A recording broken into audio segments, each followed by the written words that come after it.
Hello, everyone. Are we live? Oh, it looks like we are. Welcome, everybody who's here.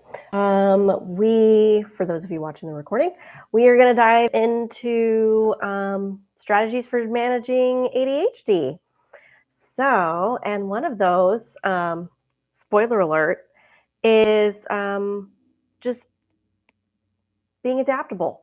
Because, for example, I didn't have a YouTube video done for this week, and I was like, well, I have ideas for YouTube videos, but I don't have enough time to actually record one and have it edited and everything, so I can just do a live instead. So, welcome to ADHD Living. We are doing a live stream video instead of recording a video, but you know what? It still works. All right, so if you are here, let me know that you can hear me, that you can see me, that everything's good. In the chat, just let me know. And I'm going to pull up my little tips here. So let me adjust this a little bit. I have 6 tips for managing ADHD. And that's what we're going to be going through today. Let's see. I still don't have anyone in the chat. If you can let me know that you can hear me, see me. Okay, sweet. Thank you, Kimberly. Awesome. All right. So 6 tips for managing ADHD. And for those of you who are here live, feel free to ask questions. Feel free to add in your own advice, your own tips. We cannot get enough good strategies. And related to that, so tip number 1 of 6 strategies for managing ADHD, specifically as a therapist. And I'm going to talk a little bit, some are specific to documentation and some are just general. So first one is manage your expectations. This is, I find, one of the most important things to do early on, and with everything. There is not a time where this does not apply. So manage your expectations as far as time, as far as how much you can get done, as far as what you can get done, as far as what you're good at. Even managing your expectations as far as how you can emotionally handle, and making all of this really personalized to you. So it doesn't matter what other therapists are doing, how much paperwork they can do, how many clients they can see, all of that stuff. What really matters is what you can do and managing your own expectations around that. And trust me, this is a lifelong journey. This is something I have had to do for a while and likely will always have to do.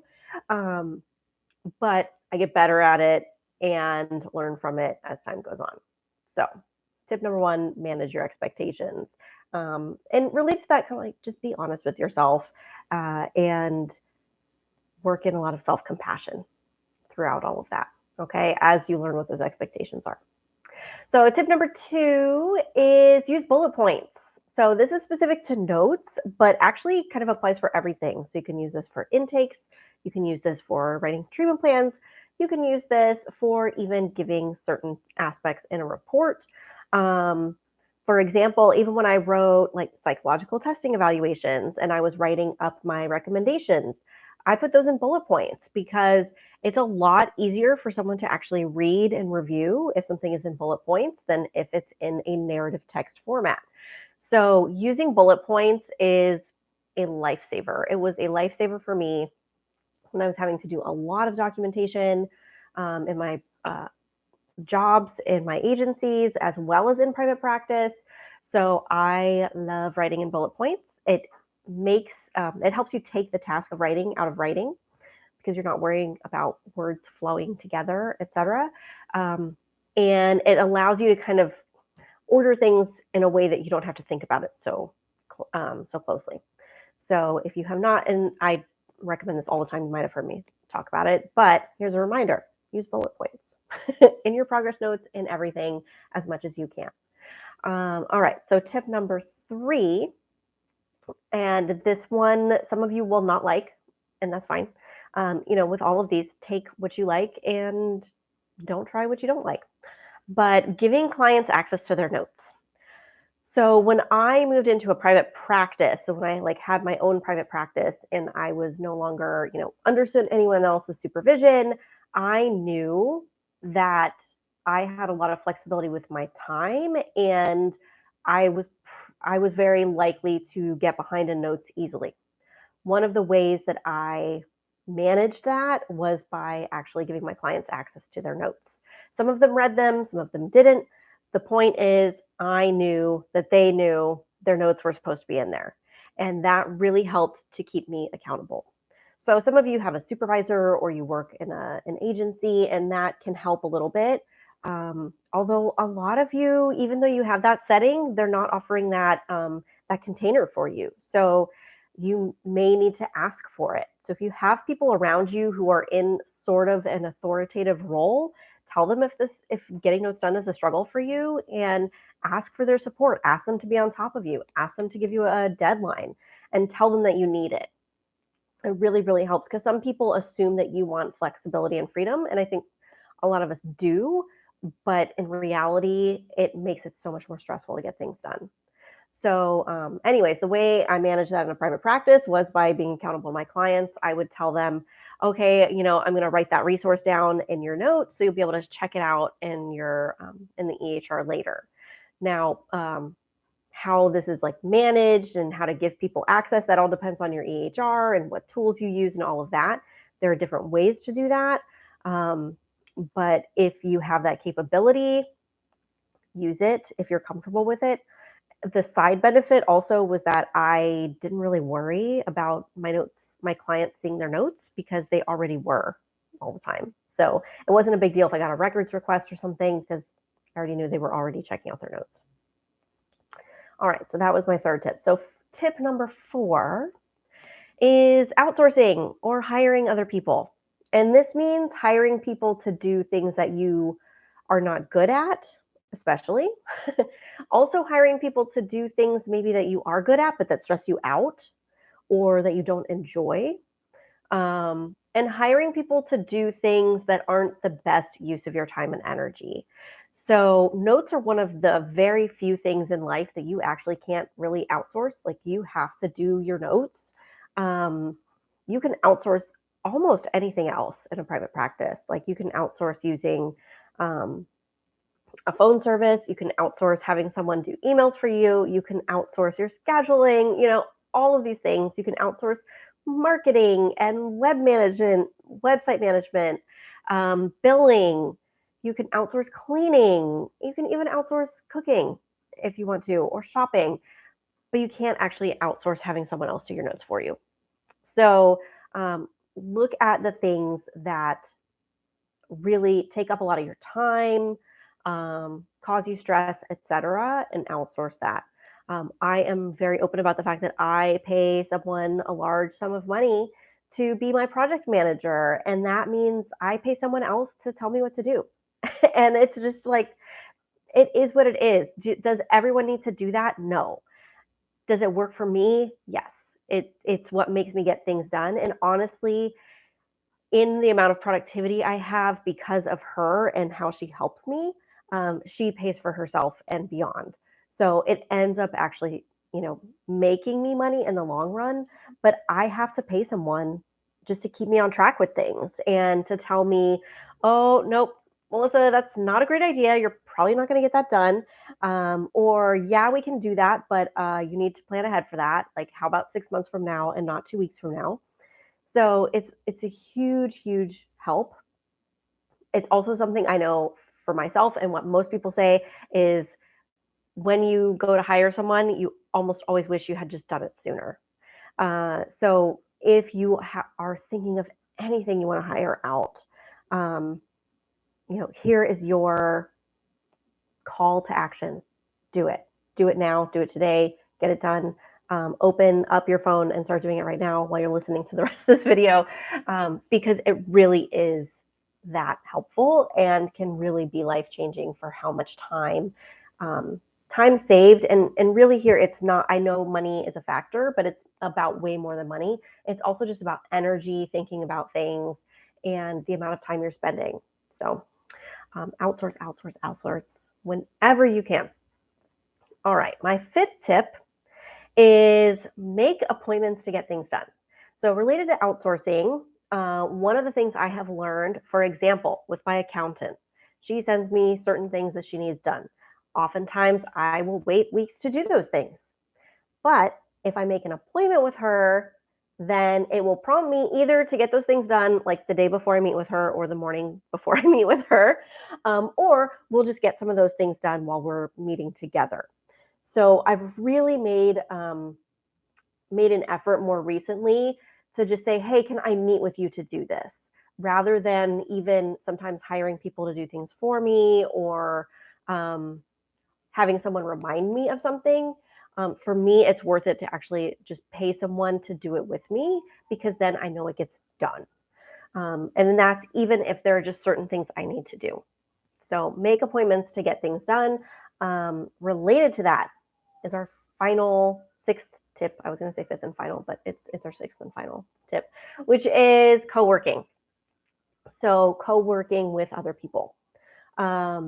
And that means that can take a lot of different forms. I know it's gotten a lot more popular since the pandemic, I think, but it's been around forever.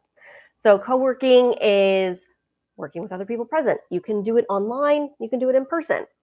So in person, it would be like study groups like we used to do back in the day. Nowadays online, you can have someone else. There are websites. So there's one called FocusMate, and they will actually match you up with someone else. And you both basically not sign like a contract, but you agree, we each have this task that we need to get done. You share with one another what the task is. And you say, okay, I'm going to agree to like stay here on my computer with my camera on so you can see me, so you can confirm. And I am going to get this stuff done while we are meeting. And then you do that for 50 minutes. And then the last 10 minutes, you check in and take a break, and et cetera. We do this with QA Prep. Anyone who has like purchased anything with QA Prep gets an invitation to join our Get Notes Done days. And those are one Friday a month. And we do the Pomodoro method to get things done. So that means and there's a video, I have a whole video about that. So after the live is done, I'll link to that video below. You can just click on the description to read more and you'll be able to access that. But the Pomodoro method is you work for 25 minutes, you take a 5-minute break. You work for 25 minutes, you take a 5-minute break. You do that for a series of 3 times, and then you take a 15-minute break, so you get a longer break. Then you go back to it. Then you take an hour-long break, and then you do it again. So ideally, at the end of the day, you've had 6 hours of full productivity, 7 hours with the break. And the idea is not only that you get things done, but you also, you're taking breaks during the time so that you don't feel exhausted. So you avoid getting like that Zoom fatigue or computer fatigue once you've been on a computer sitting doing the same task for, all day, because you want to actually enjoy it. So co-working for me, the Pomodoro method works great. And when I sit down to try and do it by myself, I just won't do it. I won't follow it. Sometimes I can be really productive on my own and sometimes I'm not. But co-working is a strategy that really helps because it keeps me on task. Again, it's incorporating that accountability into it. And it also keeps me like following that timer. Actually using the timer to track things. Because I will just let time go by and I might be really productive, but I might spend like 3 or 4 hours on one thing if I'm left to my own devices and then not get all the things done or just, waste my time and energy and feel kind of wiped out because I let myself get caught up in that hyper focus. So I know there's a lot of messages out there about like hyper focus potentially being like a superpower with ADHD. But the thing is, usually when you're in a state of hyper focus, it really is almost like this like obsessive thing where you can't get out of it. And that means that you often don't take breaks you need and feel really exhausted and wiped out. And then you might have a real big, like a chunk of time where you're really productive and then you're completely unproductive after that. That's typically what happens for most of us with hyper focus. So, so I caution against just, being like, oh, it's a superpower. Sometimes it has its side effects and its drawbacks. There are times to use it, but it's not all like unicorns and rainbows and like the happy part of ADHD. So something to consider. So to review, strategies that I have used for my ADHD and a lot of other people use. managing expectations of what you can get done, when you can get it done. And along with that, providing yourself some self-compassion along the way. Using bullet points as often as possible to get notes done more quickly and efficiently. Giving clients access to their notes so that I have accountability and had accountability to get those things done. Outsourcing what is not lighting me up, kind of use the Marie Kondo thing, what brings you joy, but also outsourcing things that I am just really not good at and will not get done. Making appointments to get things done. So making sure that I have an appointment with someone to actually do it instead of just relying on me to go back and forth with emails or something. I'm just way better off just scheduling an appointment to do it. And coworking. So actually incorporating other people to keep me accountable and help me stay on track and help me stick with the Pomodoro method so that I don't get stuck in a state of hyperfocus. So hopefully those have been helpful to you. Now let's see if anybody else has anything you wanted to add in the chat, your own recommendations and any questions. We had one question about how do you keep track of your continuing education units? I'm embarrassed to say I've lost track of how many I have and how many I need. Yes. And I will be honest, like this is usually a thing that comes up where I am keeping track of it because I'm doing them all in a big chunk, right? How many of us have done that where you spend a whole weekend doing all of your CEs because whoop, there's the date, right? Like Monday or something to get them all done. So one thing I've also, like with the managing expectations, I've kind of learned that's how I work. So maybe I just need to go to a conference once a year and plan to do that and not plan to like space out my CEs and try to get them done and try to like look up particular ones that would be really exciting. If there's a CE I really, really, really want, and that's really exciting, I'll sign up for it. But I've realized I probably just need to go to a conference once a year and plan to get the CEs that way. And then they're easier to track. But I do actually just on my computer, on my hard drive, I have a folder that has CEs and I just do it by year. And so I'll put like the year in the file name, and then the title of the course, like whatever the course name is. But that way I just have it by year, and it's not that many that it gets all like jumbled up. So that's what I do. If anyone else has ideas, please suggest. And then we have another question. Do you have any tips for trainees working in school-based settings? I would say a lot of the stuff that I just reiterated. Also, but like really, really with the managing expectations, because in school and when you're like an intern or a trainee, you're managing so many different things. And we all are, like, it's not that goes away, but it's a special kind of stress when you're in school. So, and a lot of times also when you're studying for your licensing exam, like those two experiences are a special kind of stress that you don't have elsewhere in your career, thankfully. So really managing your expectations around what other things in life you are doing and getting done and how long it's taking you to do things. Like if you have a family, for example, then it might take you longer to get your hours done, right? Because you just can't be there as often, and that's fine. If you have ADHD or a learning disability, like it might just take you longer to do things. You might mess up on things. You might have to put in, for example, other strategies. Like I write everything down on like a notes app in my phone, just for everything to be able to, because I can't remember things. And there are times where I want to do that and people say, oh, well, you don't have to write that down. It's like, nope, I do. Actually, I do. I know it sounds silly, but I will forget it. So I think like managing your expectations around a lot of that stuff is huge. And along with that, self-compassion.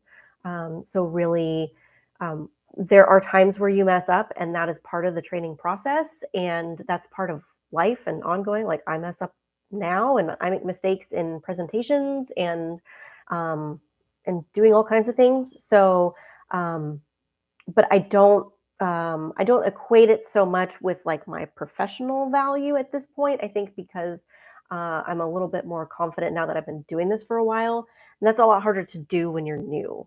So giving yourself some grace as you mess up, and know that you'll miss things, and you'll make mistakes, and that's part of learning, and those will be awesome stories later. So that's what I would recommend. Let's see. And then someone mentioned recently started setting a timer for 15 minutes and racing the clock to get your notes in. Yes, that is definitely something I also recommend. Time yourself doing notes. A lot of times it does help. And for people with ADHD specifically, it often helps to have like a countdown timer. So literally have the timer and have it be like 5 minutes, 4 minutes, etc., and have it be in front of you. Let's see, we have another question. How do we allow our clients to access notes? I realize this may be regarding whatever EHR someone's using, and this person's using some practice. So I would also love if you could address how you manage ADHD while in session. Oh, yes. So regarding accessing notes, I would say just email your EHR and ask them. If clients want access to their notes, how would they get it? Sometimes certain EHRs have like a journaling feature or like a different kind of sharing feature that you might be able to use in place of notes, and that's how clients can access notes. And regardless, even if it's not something you can potentially do now, ask the EHR to make that a consideration for a new feature that you want to be able to have clients access notes. Another thing you could do is maybe like have the note open before or after a session so people can see it and at least know it's there. And you can say, oh, I want to check in on last week's note or whatever. And that's kind of an added layer of accountability, and without giving them access to the notes, but they kind of see that it's getting done. And, I think that kind of helps with a sense of professionalism as well. Managing ADHD in session. I think for a lot of us, it's a little bit easier to do because we can really like focus in on just one person. Having other things not be around is really, really helpful. Having a timer or a clock in a convenient spot is really helpful. So this is like if you're in person in session, like having one kind of near a client so you don't feel like you're having to look around to track time. Or if you have like a watch or something that can be a little bit more discreet. Also, sometimes I would take notes to myself. I know I tell you guys not to do this a lot. But again, I would just never remember what was going to happen. So like if, for example, it's, midway through a session and I recommend a book for someone, I did have a notepad next to me to write down like the book name so that I remembered, oh yeah, I want to put that in the note. And what I would tell them is I'll put this in the shared note online. But I had to write that down or I might forget. Let's see. And any tips anyone else has, you are welcome to do that. And then, yes, someone else mentioned there are continuing education like not credentialing banks, but basically like banks like that will track your info for you. So that's also an option. I haven't paid for anything like that before, but I know a lot of people do, and it's really helpful. Let's see. And someone said, I can do most things and however, I can overcommit myself or feel that things are easy to do and then I don't follow through. Yes. How many of us have like done the thing and it took 5 minutes and we're like, I've been avoiding that for 6 months. I know I continue to do that. And that's one of those things where, yes, part of this process is you will disappoint yourself. You will, and I think the more that we can sort of detach our value and our perception of ourselves and embrace that self-compassion from that, then the more we're able to actually look at things realistically and say, oh, I'm probably not going to get this done. So let me plan ahead for that. Or let me tell this person. I can't tell you how many times I wish I had just told someone, nope, I'm not going to get that done until next week. Instead of thinking like, oh, no, I'll make sure I get it done or I'll make it happen. And then it doesn't. So yeah, it's a practice. And then someone said, how do you balance your therapy practice with QA prep coaching? So that was overcommitting to things initially. So I had a full-time job and I also, that was remote at the time. And I had QA prep and I had a private practice and that was too many things. to have all at once. So all three of those things did not last long. And I transitioned first. I let the private practice go. Actually, I'm trying to even remember how I did this. No, actually, I did. I let the full-time job go first. But I had QA prep for, I think, 5 years before I left my full-time job. And I was working in QA prep really consistently during that whole time. So it is much longer. Not everyone needs to take 5 years to do that, but if you need to support yourself or if you need to support a family, oftentimes like planning that it will take a lot longer than you maybe would like it to is just the reality. And so there's, saving. And then I think the scariest thing is just when you quit like a full-time job, you want to make sure that you have a good idea of your expenses that you need to cover and like for your job and just for life. And then also how much can you realistically expect from whatever your private practice or coaching business is going to be on a monthly basis. So once you see that pretty consistently, then you can feel a lot better about it. And you will see a big jump once you make that transition. It's so much easier to spend time on your business, and then you will see your private practice or your business definitely flourish much more beyond what you could do if you also had a full-time job. I will say I also then I let go of the private practice because I realized QA prep needed all my time. And then after a while, I thought, oh, QA prep is a little bit more on autopilot and I can do this other business. And I tried that for a little while. And it was a really promising business. It was going really well. And again, it was too much. So I think a lot of like one of the biggest things I've learned is like just doing QA prep is the best thing for me. And QA prep will flourish if I give it the time it needs, and I will flourish if I don't try to spread myself too thin. So I think one of the biggest regrets, one of the few regrets I have from starting QA prep early on was that I really was unrealistic about how long it might take for me to be able to support myself without a full-time job. And for that reason, I kind of pushed certain things with QA prep too much and didn't enjoy it as much as I could have. So I wish that I had just kind of enjoyed those beginning times of business with testing things out and learning as I was going, rather than trying to just get rid of my full-time job. All right, let's see. Find that my ADHD gets most in the way of creating timely treatment plans. I'm an associate, so I'm still trying to master this skill. What has worked for you? Reminders. I have reminders for everything. Everything goes in my calendar. Everything goes in a reminder. And I mean, that's just the best. Like, that's the best way for me to do it is I'm not going to remember it. So again, just admitting like this is not going to happen. I need an external system. And within your EHR, you can often set up reminders for those kind of things, making things expire so that you have to do them and you get a notice about it. But don't expect yourself to remember all of that stuff because it's just too much to manage.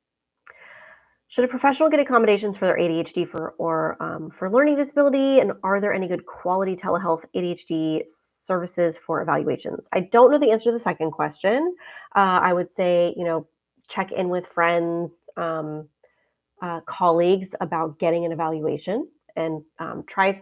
My biggest thing would just be find a nurse practitioner or psychiatrist who knows ADHD for adults, who knows adult ADHD. I will also say my first psychiatrist I saw for ADHD was excellent. And then after that, I've had the most luck with nurse practitioners. So be open to that.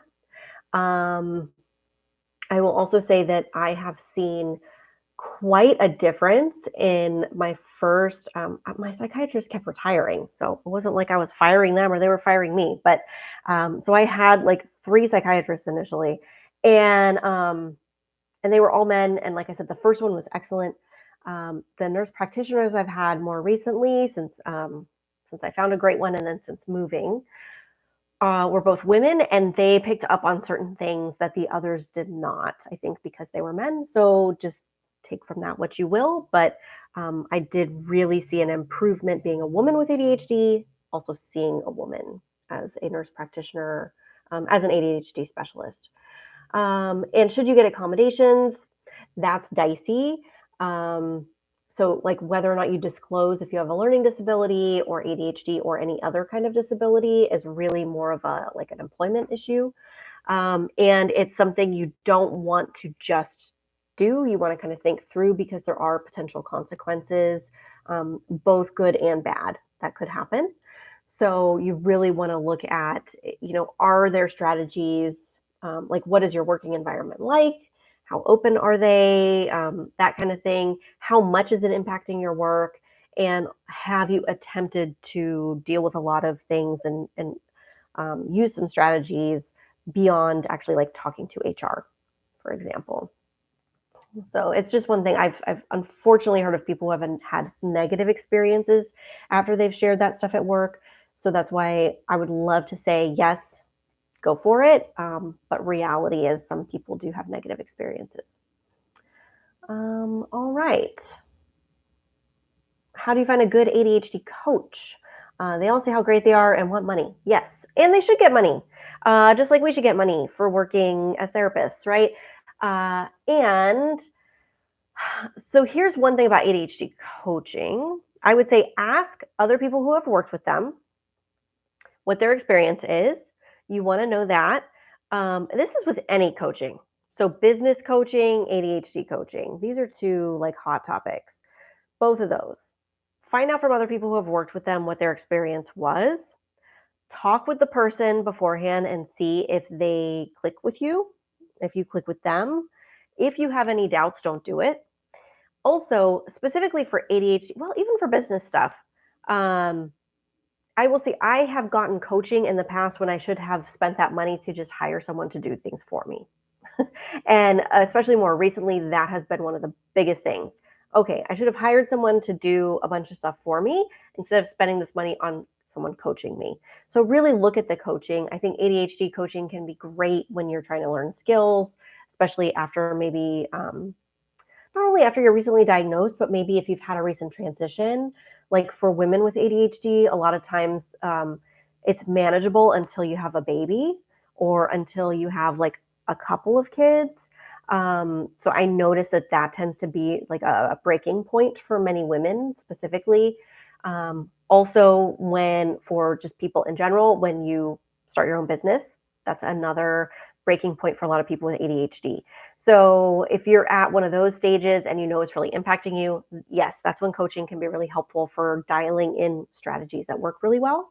But I would talk with them about like their strategies because with ADHD, it's not a one size fits all thing. So you want someone who you're going to feel comfortable with and someone that you know has a multitude of strategies available and will be specifically helping you find the ones that work for you rather than working you through some like kind of tunnel vision system. Hopefully that's helpful. All right. I think, let's see, can I speak a bit more to taking notes in the session? And that will be our last question. So taking notes in session, I think it's great. It's the only way I survived doing paperwork in an agency. And the biggest tips I have for that were I communicated with my clients that I was doing it. I wasn't like trying to hide it or trying to be awkward about it. I would just say, oh, give me a second to write that down. That's really important, or I want to make sure I get that down. I would use bullet points or little dashes as I was writing so that I wasn't trying to form sentences and all of that. And then, yes, I just used, and the big thing is if you are taking notes in session, those are the notes you use as your notes. Like one of my only black and white rules is never write anything twice. So if you are taking those notes in session, that's your progress note, right? So, or that's the basis for your progress note. So ideally, if you're doing that on paper, you're just going to scan that into your EHR. If you are typing it, you're typing it directly into the progress note. You're taking little notes to yourself, but it's in the progress note so that you are not doubling up your work by then having to translate that later. That's really what we want to avoid. So so that you're not doing double work. And let's see, how do you navigate burnout as a full-time employee with ADHD? I was recently diagnosed and find myself getting exhausted from my work and everything I do. Yeah, I would say there are a lot of things there. Like, do you need a different job? Do you need to quit? Right? Do you need a different job? Do you need to work different hours? Um, if you have a great boss, maybe you can talk to them about starting to feel a little burnt out, and are there hours you can adjust? Some some bosses are really good about that, and especially nowadays, about like, can you work from home? Like if you have a long commute. But also I think like, are you doing the things that are fun? I noticed when I was burnt out, a lot of it was I was not doing things I enjoyed. I was just working and doing other things. So really making time for the things that are fun for you. Um, for some fun, because it really will help you be more relaxed, be more productive. You have to be able to have joy in what you're doing. And as therapists, our jobs can be very stressful and heavy. And that's fine. A lot of us like the depth, and that's why we're in it. But you have to balance that, right? And you have to balance that with having lighter times and having support, also like your own therapy. That's another great strategy, right? Getting your own therapy if you are not doing that right now. Um, but I would look at that and also look at like basic things too. Like, are you getting enough sleep? You know, um, I I know like with a lot of health stuff. I mean, some of the basics that pretty much help 100% of people 100% of the time and help seemingly every health condition, right? Getting enough sleep, meditating, and moving. Whether that's like just going for a walk or doing light exercise or actually like going to a gym or whatever. But like those three things are so basic, and yet often one of the things that is gone when we're busy, and when we're feeling burnt out. So kind of going that idea of going back to basics, I would say like, are you getting enough sleep? Um, are you spending time with people you love and doing things you enjoy? And have you tried meditating? And are you getting out and moving at least once a day or as often as you can? So those would be my tips as far as where to start. And all of those things you can do as a full-time employee. I even did things like when I was doing reviews, I would like be on my computer, do a review, and then I would do like 5 push-ups once I finished a file, and then I would go and do another one, and then I would do 5 push-ups once I finished a file, and stuff like that. Just kind of like, switch it up, like ways that you can switch up what it is you're doing, especially when your tasks and your job feel tedious, or overwhelming. All right, we are going to finish up. Thank you all for being here, and for asking questions, giving one another tips, being really involved. I love it. And we will I'll add a link at least to the Pomodoro Technique video underneath here. And I'll also add a link to the Private Practice Paperwork Crash Course, which is a free course you can always download for help with getting your paperwork done. And in my Documentation Made Easy course, that is a paid course, but I do have time management tips and talk a little bit more in depth about a lot of these strategies as well. So you can always access that, and that will be linked below. Thanks for joining me, everyone. Bye.